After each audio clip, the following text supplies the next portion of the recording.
I say everybody in this room is a marketer, because everybody is a consumer and you taste and understand things. But the difference between a really great successful marketer, I believe, and everyone else is the ability to make choices. Marketing is a discipline of not trying to appeal to everyone, not trying to reach everyone. It's about understanding in whatever you're selling, what are your competitors doing, how does your product or service offer something different than what they're doing. When I was at Pepsi and we had this great, Joy of Cola campaign and Choice of Youth, really the challenge was their parents' generation had grown up drinking Pepsi. And now we had to keep it fresh and reinvent it a little bit for them. We're doing the same thing in football. The average age of the football fan, like many other sports in this country, is aging. And the younger generations are playing video games and iPads and aren't playing as much for a whole host of reasons, but they're really important to our demographic. And the thing I'd have you think about is that people under the age of 34 today are over 50% of this country.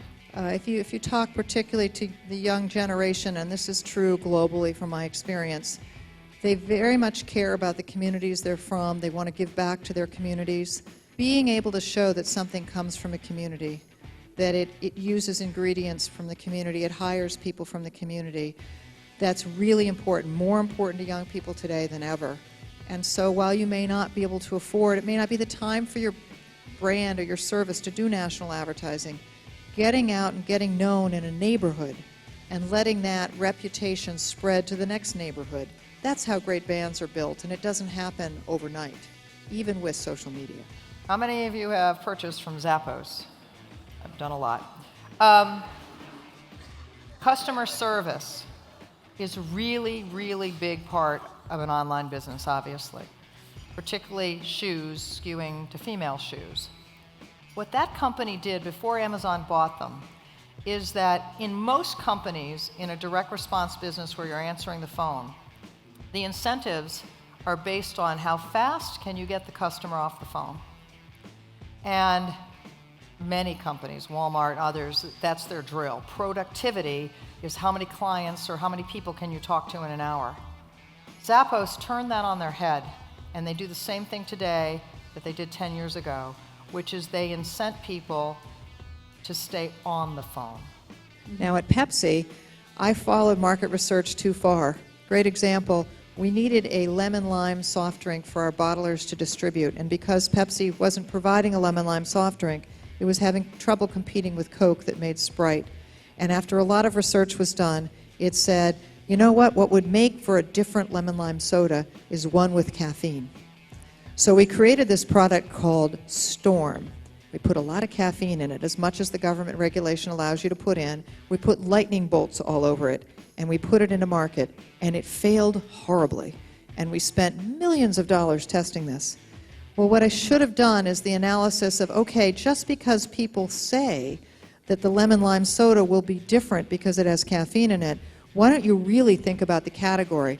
And the category of lemon lime is a category that appeals to young kids. Moms let their kids drink it because it doesn't get them wired with caffeine. And older people drink it because it won't keep them up late at night.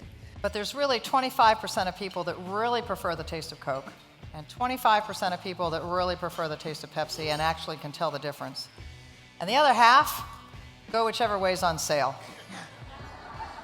And when it comes down to it, brands are a lot more than physically what they taste like.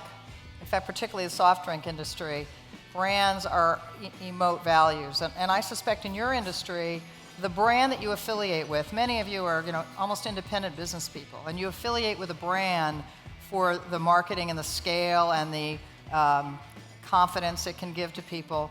But in the end, it's really you and that brand. And I think that when you really look at brands, people respond emotionally to brands more than rationally.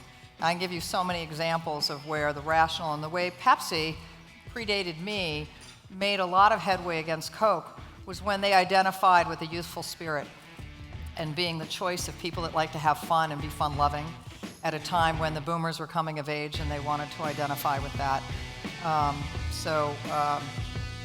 I always say people who aren't in the marketing industry tend to look at brands factually, when in fact consumers react to them emotionally. It's a human business. Legacy we want to leave behind us.